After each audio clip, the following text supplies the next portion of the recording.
का महीना था। गांव से बहुत दूर एक घना जंगल के बीच में एक पहाड़ी वन क्षेत्र था जिसका नाम था सिंहगढ़ वन। यह जगह ऊंचे ऊंचे पेड़ों, गुफाओं और चट्टानों से भरी हुई थी। यहाँ के जानवर आमतौर पर शांतिपूर्ण जीवन जीते थे, पर एक दिन सब कुछ बदल गया। तुमने वो खतरनाक जानवर देखा? वो लोमड़ी जैसा दिखता है और उसकी पूंछ भालू जैसी है और आंखें बिल्कुल लाल। समझ नहीं आता कैसा जानवर है। जो भी है पर बहुत खतरनाक है। हमें तो बहुत डर लग रहा है।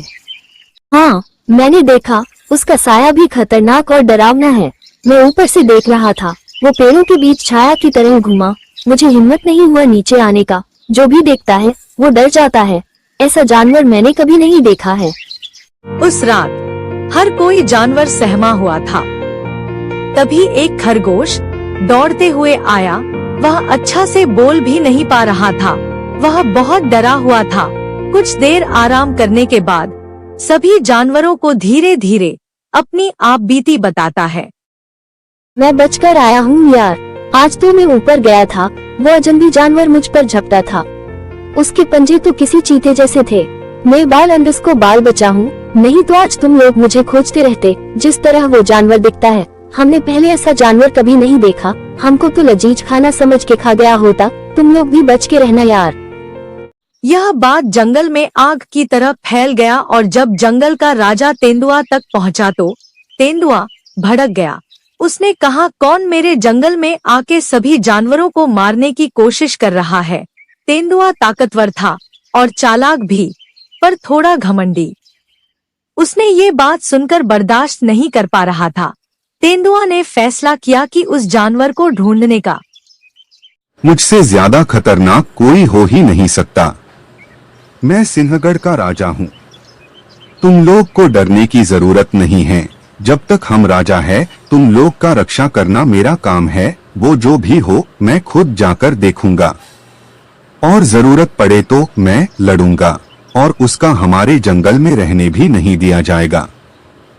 राजा जी, हमें तो वो जानवर पुरानी गुफा के पास ही दिखा था। वो शायद वहीं रहता हो और जो अनजान जानवर उस गुफा के पास जाता हो, तब वो जानवर हमला कर देता है। आपको ये जानवर वही गुफा के पास मिलेगा। तेंदुआ राज उसी रात गुफा के पास गया। हवा में सहरन थी। चांदनी रात झाड़ियों पर पड़ रही थी। हल्की गड़गड़ाहट, झाड़ियों की ससराहट। जैसे ही झाड़ी से कोई जानवर निकला, तेंदुआ स्तब्ध रह गया। सामने एक अजीब जीव था। उसका चेहरा लोमड़ी जैसा, शरीर लकड़बग्घे जैसा और आंखें लाल। डर के मारे तेंदुआ का बुरा हाल हो गया। तेंदुआ को भागने का रास्ता भी नहीं मिलने लगा। वह चुपचाप छिपकर देख रहा था। जब तेंदुआ को समझ नहीं आया, तब वह वहां से भागने में अपनी भलाई समझा। वाह भाई वाह, हमारे जंगल के राजा की ऐसी हालत कभी नहीं देखी। इसका तो डर से चेहरा उतर गया है। जब राजा का ये हाल है तब हम लोग को क्या होगा? बाकी सभी जानवर अपना खुद से ख्याल रखें। राजा के भरोसे नहीं रहना, नहीं तो सब मारे जाओगे। वो जानवर किसी को नहीं छोड़ेगा। वो बहुत खतरनाक है। तेंदुआ अपनी हार नहीं भूल पाया। वह दूसरे जानवरों के बातें सुनकर उसे शर्मिंदा महसूस होने लगा। वह रात भर नहीं सो पाया। पूरी रात टेंशन में गुजरा।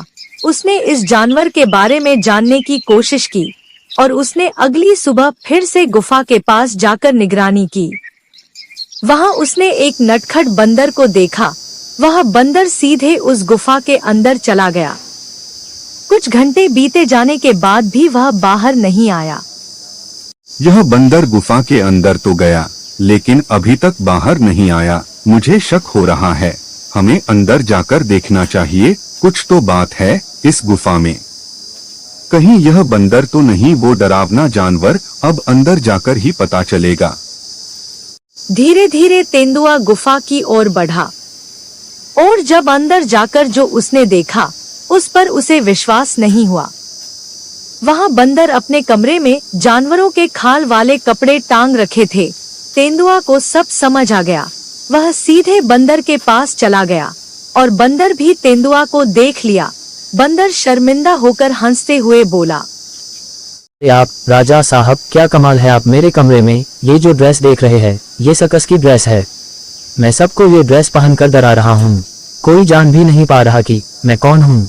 मैं छोटा सा मजाक कर रहा हूँ राजा साहब, आप तो राजा है, आप नहीं डरेंगे। हमें मालूम था इसलिए आपको नहीं बताया। अच्छा तू है सबको डराने वाला। तेरे कारण कल हम भी डर गए, पर मैं तेरी इस हरकत का सबक जरूर मिलेगा। तुझे सबक सिखाऊंगा ताकि जंगली जानवरों में कोई डर न हो। तेंदुआ उस गुफा से वापस जंगल में आया और सभी जानवरों से बोला, ये मेरे जंगली जानवरों, तुम्हें डरने की जरूरत नहीं है। जाओ उस डरावना जानवर से बोलो हमसे मुकाबला करे और सबके सामने आए। राजा जी, पिछली बार भी आप लड़ने गए थे लेकिन खुद डर के मारे भाग गए थे, याद है ना राजा जी? नहीं उल्लू बहन, इस बार भागेंगे। हम उसकी असलियत जान गए हैं और सबके सामने उसकी असलियत लाऊंगा। शाम को फिर से वो अजीब जानवर निकला। सभी जानवर डरकर छुप गए। अब तू नहीं बचेगा। तूने मेरी इज्जत मिट्टी में मिला दिया। तेरे कारण सभी जानवर मुझे डरपोक समझ रहे हैं। राजा बोल के मेरा मजाक उड़ा रहे हैं। इस सब का जिम्मेदार तुम हो। आज तो तुम गया। तेंदुआ ने झपट्टा मारा और जानवर का मुखौटा नीचे गिर गया। अंदर से वही नटखट बंदर निकला। सभी जानवर हैरान हो गए। जो निकला उसे तो सभी जानवर जानते थे, लेकिन इतना बड़ा धोखा देगा ये नहीं जानते थे। अरे ये तो बंदर हो, कितना बदमाश है बंदर। जंगल के सभी जानवर का रहना दुश्वार हो गया। हमारी डर की यह बंदर है, लेकिन ये बंदर को सजा मिलनी चाहिए ताकि कोई भी जानवर इस तरह की गलती न करे। अब बताओ बंदर, तुमने ऐसा क्यों किया? तुम सारे जानवरों को डरा के रखा है। तुमने बहुत बड़ा गलती की है।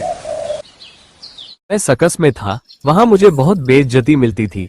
एक दिन वहाँ से भाग निकला, लेकिन भागने समय हमें कुछ जानवरों के चेहरे के नकली मास्क मिला, तो सोचा क्यों ना थोड़ा जंगली जानवरों से मजा लूं। लेकिन शायद मजा दूसरों की जिंदगी खराब कर दे। मैंने नहीं सोचा था। तुमसे जो गलती हुआ है वह हम नहीं, इस जंगल के जानवरों से माफी मांगो। तुमने सभी को जीना दुश्वार किया था। मुझे माफ कर दो भाइयों। मैं वादा करता हूँ कि अब ऐसा गलती नहीं करूँगा और सबके साथ प्रेम और ईमानदारी से रहूंगा। फिर सारे जानवरों ने उसे माफ कर दिया। वो भी जंगल का एक सच्चा सदस्य बन गया। कभी कभी डर सिर्फ भ्रम होता है और सच्चाई सामने लाने के लिए साहस चाहिए। सिंहगढ़ वन में अब हर कोई प्रेम से रहने लगा।